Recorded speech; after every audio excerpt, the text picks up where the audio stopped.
A betrayal beyond description. In life, there are times when the ground beneath your feet feels steady, only to suddenly collapse, leaving you falling into a void of doubt. My story is one of those moments, a discovery that turned my once steady marriage into a broken illusion. I'm a 33-year-old man married to my wife Bianca, who is 30 for 3 years now. Before our wedding we dated for several years, and I truly believed I'd found my lifelong partner. Bianca cared for me in ways I had never known before, and it was easy to return that love. I thought we were building the kind of marriage my parents had, one built on absolute trust and teamwork. But I've learned that no matter how honest someone appears, there can always be secrets hidden beneath the surface. And that truth has left me numb.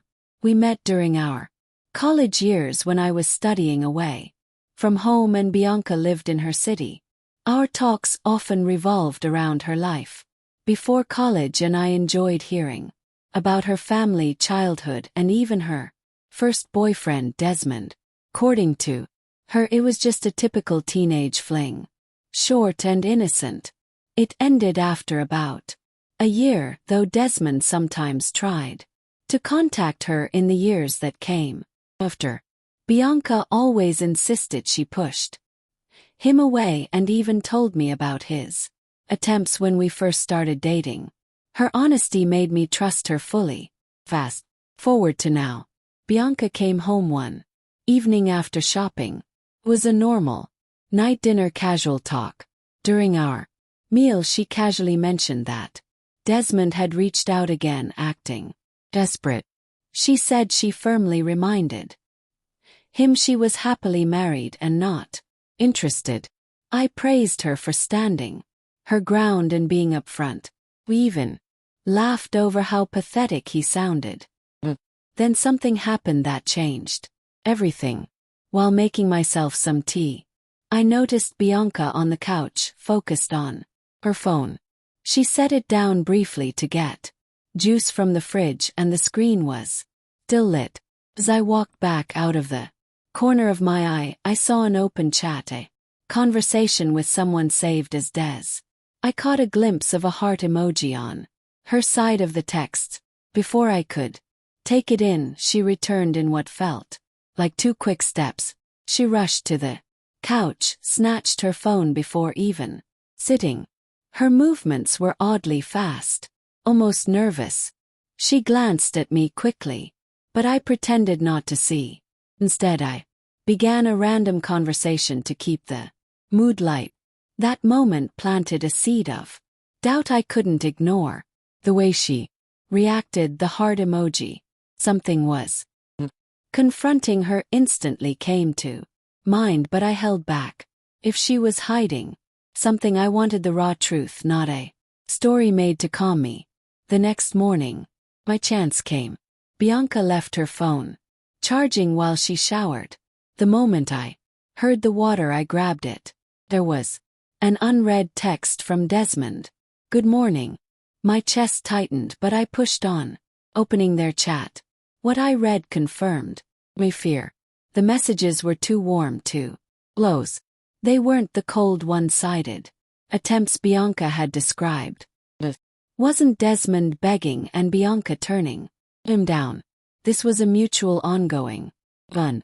The length of the conversation made it impossible to read it all before she finished her shower. I only skimmed parts, but it was enough to feel betrayal sink into me. When I heard the water stop, I quickly placed the phone back and acted normal. But nothing felt normal anymore. The reckoning. Sometimes life yanks the ground from under you, showing just how fragile even strong ties can be. I wish I could say I was ready for what I found, but truth is, nothing could prepare me for. After learning of Bianca's hidden relationship with her old flame Desmond, my world collapsed. The betrayal cut deeper than I ever thought possible. As painful as it was, it lit a fire in me. Take charge. The morning after my discovery I felt like a guest in my own.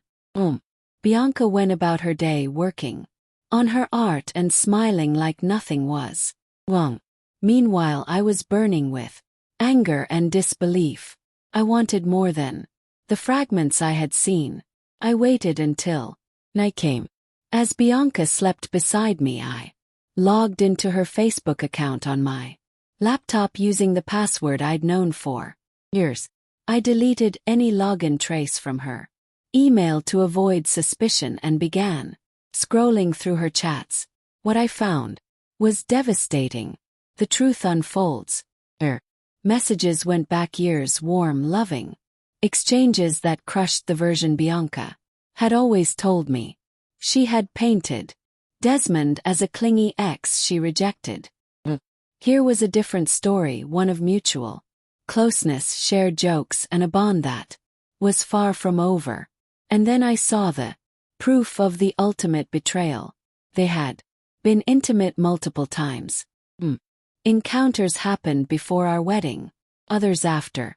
This wasn't a mistake or a moment of weakness. It was a long affair, spanning years. I was broken. This woman I had loved and supported without limits had been living two lives. But instead of falling apart, I knew what I must do. This marriage was done. Planning my exit. Over the next few days I saved every bit of proof. I screenshotted their chats, kept the most critical parts, and made sure I had all the evidence I needed. My next move was to protect myself financially. Working in tech, I earn a strong income. Throughout our time together, I had gladly provided for Bianca, covering expenses while she pursued art and earned a small income from her Etsy shop. I never minded being the main provider until now. I researched divorce lawyers carefully, looking for someone who could secure my assets. Eventually found the right attorney, someone who focused on high-value divorces and had a reputation for defending clients aggressively. After our first consultation, I retained their help and instructed them to prepare the documents. The departure.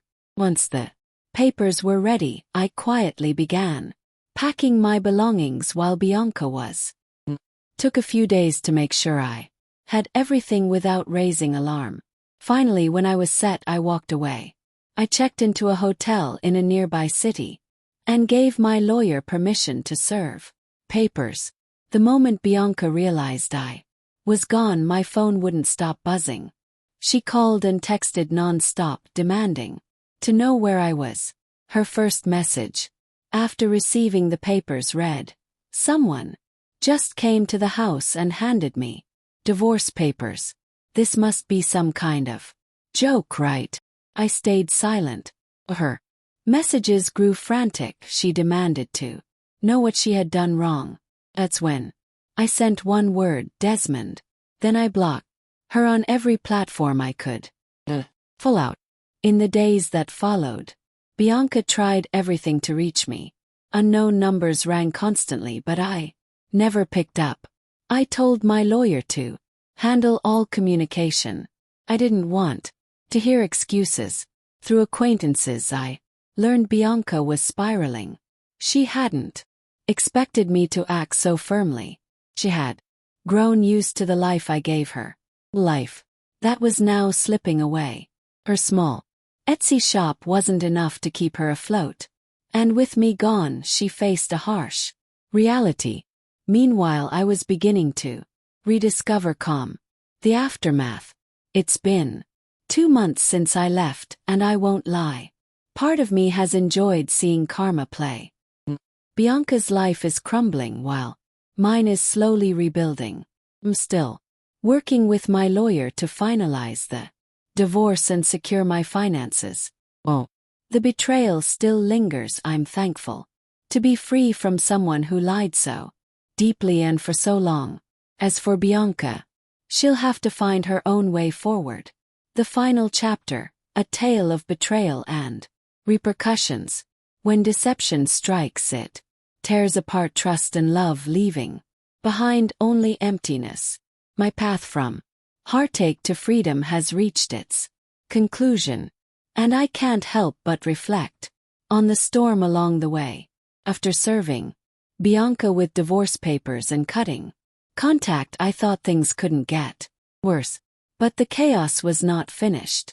Her desperation made her delay nearly a month before signing. When she finally did, I felt a wave of relief knowing the first step toward freedom was complete. The next day I decided to answer one of the endless unknown calls. As expected, it was her. The conversation was tense from the beginning. After silence, she finally whispered, "Hi." Kept it short. "What do you want?" Another pause, then she asked, "Where are you?" "I'll never tell you." "Don't ask again." Her voice broke as she cried. Through sobs she admitted she wasn't doing well. Finances were tight and she needed help to get through the month. Her despair was clear, but I felt no pity. This was the woman who deceived me, cheated on me, and tore apart our marriage. A small part of me considered helping from basic humanity. But I reminded myself, she has family. It's truly serious, she can lean on them. I hung up without another word. Called back 8 times. I ignored each one. A week later my lawyer contacted me, amused by a plea Bianca made. She had called him begging me for help, claiming she had nothing left. It was a sad effort to pull on my sympathy, but I wasn't moved. Her sister lived less than an hour away. If Bianca was really desperate, she had choices, but shame kept her from reaching out. That was her burden, not mine. The divorce battle. Once she signed, the real fight started. Negotiations were rough. Bianca's lawyer demanded half my assets, a laughable request since she contributed almost nothing financially. Refused. Then they asked for 25%, but I stood firm. My lawyer assured me we had a solid case, backed by evidence of her affair, her years of deception, and her lack of contribution. Eventually we faced the judge. With proof on my side, the court ruled she'd get far less than she wanted. The judge suggested she keep the house while I paid the mortgage for 2 years to give her time to adjust. My surprise, Bianca turned it down, clearly afraid of the responsibility once those years were over. Instead, the court ordered us to sell the house, clear the loan, and split the rest. Bianca eagerly agreed, desperate for any cash. But once the mortgage was settled, the leftover was far less than she expected. Her downfall. It didn't take long for Bianca to waste her share. Her sister even called me, practically begging me to talk sense into her. Apparently Bianca was still reckless. Even as her situation grew worse, I stayed away. By then I had completely cut ties. The only times we met were at court or lawyer meetings. This day she doesn't know where I live. From what I've heard, she hasn't found work and is nearly broke. I wouldn't be surprised if Desmond is using what's left of her money. So I hope he enjoys it while it lasts. The aftermath. Looking back, I never thought I'd take comfort in watching someone else's life collapse. But Bianca's betrayal was so deep that seeing her face consequences feels like justice. She had grown used to the comfortable life I gave her, never once valuing the sacrifices I made. Now she's learning what it means to stand alone. And it's a bitter lesson. As for me, I'm finally free. The love I once felt has been replaced with a deep relief. Come out stronger and more determined than ever. Lessons learned. There's moral here. It's this: partner who truly values you will never entertain anyone who endangers your bond. Had I forced Bianca to cut ties with Desmond earlier, perhaps things would have ended differently. But her refusal would have been the red flag I should have noticed. Trust your instincts, and if someone betrays that trust, don't be afraid to look away. Life is too short to waste on those who don't value you. This chapter of my life is finally closed, and I'm ready for the next.